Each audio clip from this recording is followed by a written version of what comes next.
What is going on, guys? Tommy from SFJ Off-Road. Haven't done a video in a little bit, and this is a good reason why. I got back into dirt biking and just kind of went head first and have been enjoying it like crazy ever since. And the dirt bike I have is a little bit different than most. I want to talk about it a little bit because I have absolutely been loving it. So I decided to get back into it. Over the course of like half a year, I went through a bunch of different bikes, kind of seeing what I liked, from CR FE250X to YZ250F to a KTM 450 SXF to a KTM 250 XEF, and I kind of realized two things. Biggest thing was I wanted a 250 like woods oriented bike, because at the time I was just woods riding. I wanted a 250 woods oriented bike, and ideally I really like a street legal bike. Now, when I kind of made that decision initially, I was kind of willing to sacrifice on the 250 because I figured there wasn't going to be a 250 that I liked, because I looked at the Japanese 250 dual sports, and they're dual sports, but they're definitely more street oriented than something like the CRF 450L that I was looking at. I looked at that bike, and on paper, I loved that bike. It was a CRF 450, a little bit corked. Had all the emission stuff. It was corked up, but that was the bike that I kind of set my sights on. The CRF 450L or RL, depending on what year you buy it. Until I rode it, and it became really clear that was just way too much bike for me. I weigh 135 pounds wet. That 450 was way too much, and then I was like, all right, well, evidently the Japanese bikes don't have what I'm looking for. So I decided to look at the European bikes. And saw that until 2019, KTM made the 250 EXE. And one thing that I noticed was it was really hard, or at least at the time, it was really hard to find information on the US spec EXEs and FEs, which is what this bike is. Everything was on the European spec, which is kind of the reason why I'm making this video, just to kind of give some perspective on someone who has a US spec one and what they think, because there's not a lot out there. Now, after buying this bike, I found Takamoto has the EXE FE discussion page on Facebook, which has endless information on these bikes, which might be why there's nothing on the Takamoto YouTube has a lot of info on the 501 and the 350, but not a lot on the 250. But honestly, that Facebook page had a lot of info once I joined it, but that was after I bought this bike. And so I started looking at the 250 EXEs. I started looking for one, and stumbled upon this bike kind of on accident. I was kind of under the impression that the only difference between the EXE and the FE was the subframe. They said composite, KTM had aluminum, and I didn't really care too much. And then I stumbled upon this bike listed for sale. It was a 2019 FE250, so the last year that they did the EXE FE250. And one thing that immediately caught my eye was that it was a linkage bike. I was under the impression that all the European dual sports were PDS bikes, because all the KTMs I'd seen were PDS. So for those of you who don't know, I'll cut to it here, but the KTMs have the rear shock on top of the swing arm instead of on a linkage like many motocross bikes, or like apparently all the Husqvarnas, and the gas gases too. So that immediately caught my eye, because I'm not a hard enduro rider. I'm riding in Florida, well, at the time I wasn't, but now I ride hare scrambles. It was something that I wanted to do, and I knew the hare scrambles in Florida is a lot of field racing, a lot of whoops, a lot of sugar sand. And while not really fast enough to need it now, as I progressed, I knew that eventually having that linkage would work in my favor. So I like that. The Husqvarna had kind of a little bit more bling, a lot of more anodized, less cast parts. It was a decent bit lighter than the KTM. I assume a lot of that has to do with the subframe. And I'd heard of people cracking subframes, and the more I dug into it, the more I kind of realized that came with the later bikes. And everything kept pointing me towards this bike, which I had done no research on.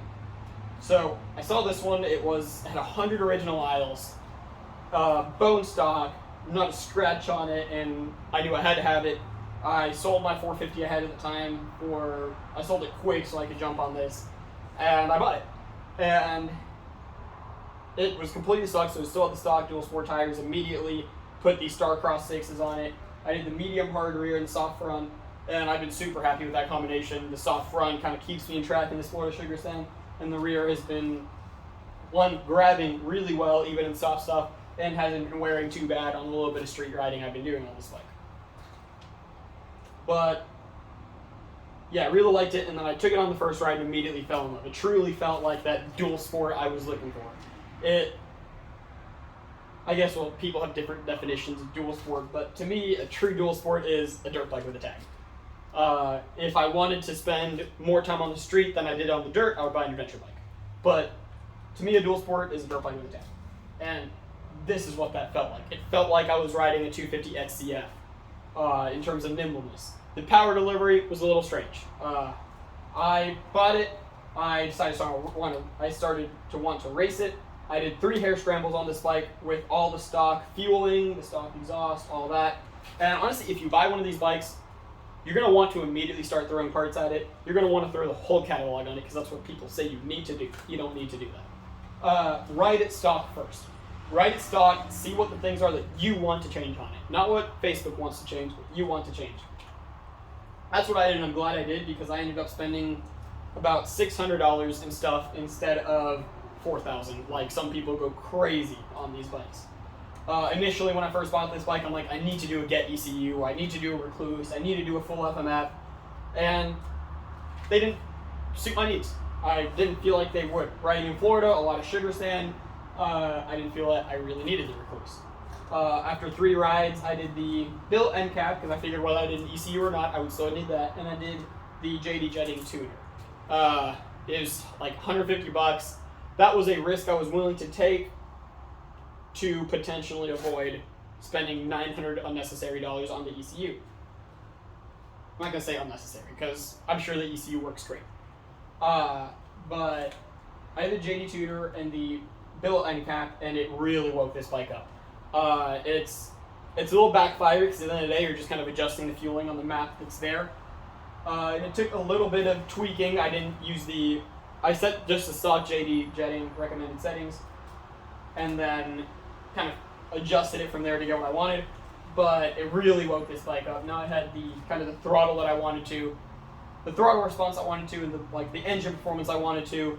And when I'm on the trail, I don't miss my XCF at all. I don't miss the SXFs I had at all. I definitely don't miss the SXF systems are stiff.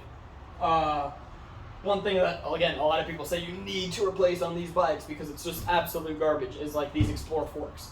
Everyone says they're way too plush, they're way too soft. I weigh 135 pounds wet.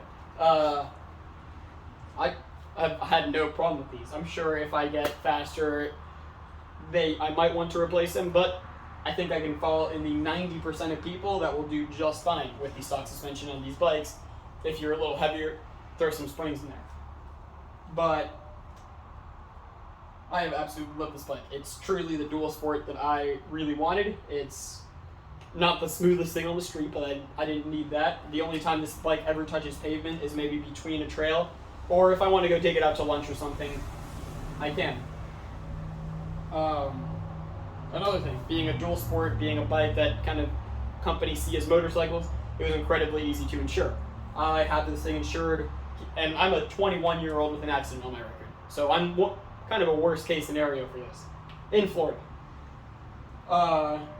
Full coverage, theft, liability, all that, $14 a month through Progressive, and I can leave this thing in the back of the truck, not worry about someone stealing it and me being left high and dry.